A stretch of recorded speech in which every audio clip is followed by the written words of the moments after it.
अध्यक्षा महोदया बी के सरला दीदी,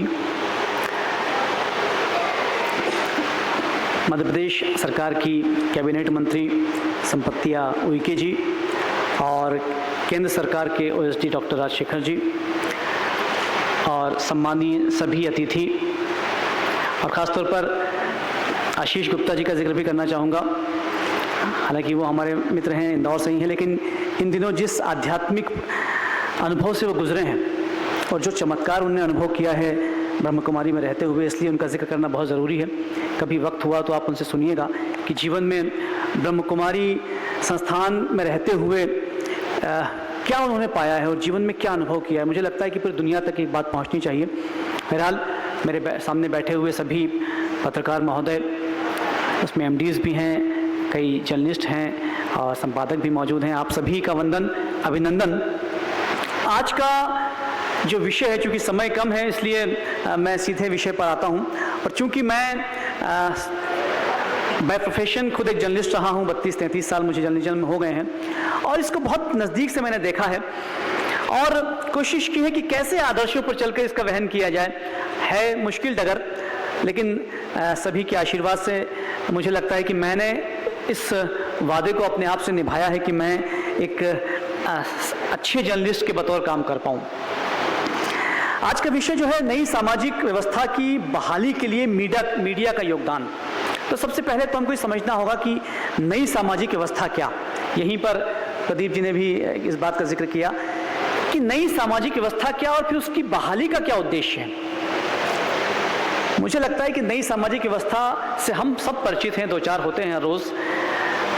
भ्रष्टाचार, भाई भतीजावाद, पक्षपात, आर्थिक विषमताएं, शिक्षा की असमानताएं, गलत व्यक्ति, बेईमान व्यक्ति को तमगा दिया जाना और जो ईमानदार व्यक्ति है उसे हाशिए पर रखना, ये सब हम देख रहे हैं। इस बात को स्वीकार करने में कोई गुरेज हमें होना नहीं चाहिए।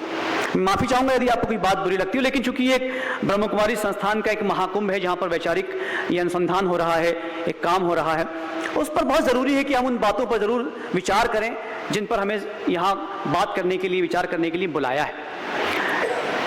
मीडिया की बात पर हम बाद में बात करेंगे, योगदान पर, लेकिन इस वक्त जो सामाजिक विषमताएं हैं, वर्जनाएं हैं, उनसे हम जूझ रहे हैं और इनसे हमें निकलने की आवश्यकता है। तो कैसी व्यवस्था होनी चाहिए? जो है वो तो हम सब देख रहे हैं, आप और हम अनुभव कर रहे हैं, उससे गुजर भी रहे हैं। कैसी होनी चाहिए? मुझे रामचरितमानस में तुलसी दास जी ने एक चौपाई लिखी है, वो याद आती है इस वक्त कि देहिक देविक भौतिक तापा, राम राज नहीं काहू ही व्यापा, सब जन कर ही परस्पर प्रीति, चले ही स्वधर्म निरत शुत नीति। राम राज्य में सब लोग शारीरिक विकारों से मुक्त होंगे, कोई मानसिक परेशानी नहीं होगी, सब लोग परस्पर प्रेम से रहेंगे और हर व्यक्ति वेदों के बताए अनुसार अपने अपने धर्म का पालन करेगा। ये आदर्श समाज होना चाहिए, ये नई व्यवस्था होनी चाहिए। हम इसके कितने पास हैं, कितने दूर हैं, इसका मंथन हमें करना है। अब हम बात करते हैं मीडिया के योगदान की। मुझे लगता है कि हम कोई अखबार उठा के देख लें, कोई भी बड़ा अखबार उठा के देख लें, नेशनल अखबार उठा के देख लें या टीवी चैनल उठा के देख लें, ऐसी कौन सी खबर जो उसमें नहीं होती? चलिए बताइए। राजनीतिक खबरें होती हैं, सामाजिक खबरें होती हैं, जो समाज की अव्यवस्थाएं हैं उन पर चोट होती है, वर्जनाएं हैं उन पर बात होती है।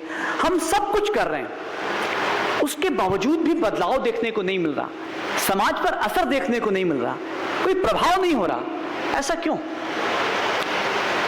मैं चूंकि कवि हूं तो एक 4 पंक्तियों से इस बात को कहना चाहूंगा कि वन भी लगते नहीं, वन थे जैसे कभी, गम भी लगते नहीं, गम थे जैसे कभी, तुम तो बदले कि तुमको बदलना ही था, हम भी लगते नहीं, हम थे जैसे कभी।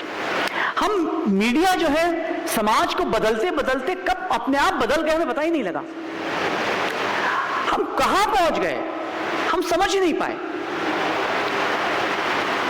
तो ये जो बदलाव अंदर हुआ है, इस पर मनन और चिंतन की आवश्यकता है। जब तक मीडिया स्वयं अपने आप को पवित्र नहीं करेगा, पुनीत नहीं करेगा, सकारात्मक नहीं करेगा, तो क्या आप विश्वास करते हैं कि हम समाज के जो कहेंगे, जो लिखेंगे तो समाज बदल जाएगा? मुझे गांधी जी की छोटी सी कहानी याद आती है, आप सबने सुनी होगी कि एक महिला अपने बच्चे को लेकर जाती है गांधी जी के पास में और कहती है कि महात्मा जी, बच्चा गुड़ बहुत खाता है, आप इसे बोल दें कि गुड़ नहीं खाए। महात्मा जी ने कहा कि 10 दिन बाद लेकर आना। 10 दिन बाद महिला पहुंची। गांधी जी ने कहा कि बेटे गुड़ मत खाया करो, बहुत ज़्यादा गुड़ मत खाया करो। महिला को आश्चर्य हुआ कि 10 दिन पहले आप ये बात कह सकते थे। उन्होंने कहा कि 10 दिन पहले तक मैं भी गुड़ खाता था।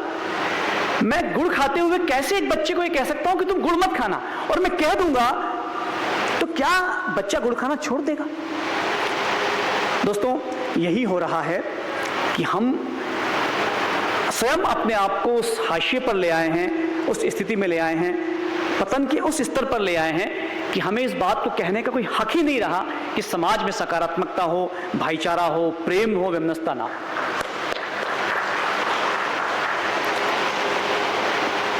मेरे साथ में बैठे हुए बहुत बुद्धिजीवी वर्ग हैं जो बहुत कुछ बोला भी है और आपके पास बहुत सी बातें आएंगी। मैं एक दुष्यंत कुमार की इन पंक्तियों के साथ में अपनी इस बात को विराम देना चाहूँगा और बहुत दिल से कह रहा हूँ। देखिए, काश कि इस जो 5 दिन का जो महोत्सव था, इस महोत्सव से हम एक अंश भी यदि ले जा पाएँ, एक अंश भी, तो विश्वास कीजिए यहाँ आना सार्थक हो जाएगा, अपना जीवन सार्थक हो जाएगा। दुष्यंत कहते हैं कि हो गई है पीर, पर्वत सी पिघलनी चाहिए, इस हिमालय से कोई गंगा निकलनी चाहिए। हंगामा खड़ा करना मेरा मकसद नहीं, मेरी कोशिश है कि सूरत बदलनी चाहिए। मेरे सीने में नहीं तो तेरे सीने में सही, हो कहीं भी आग, लेकिन आग जलनी चाहिए।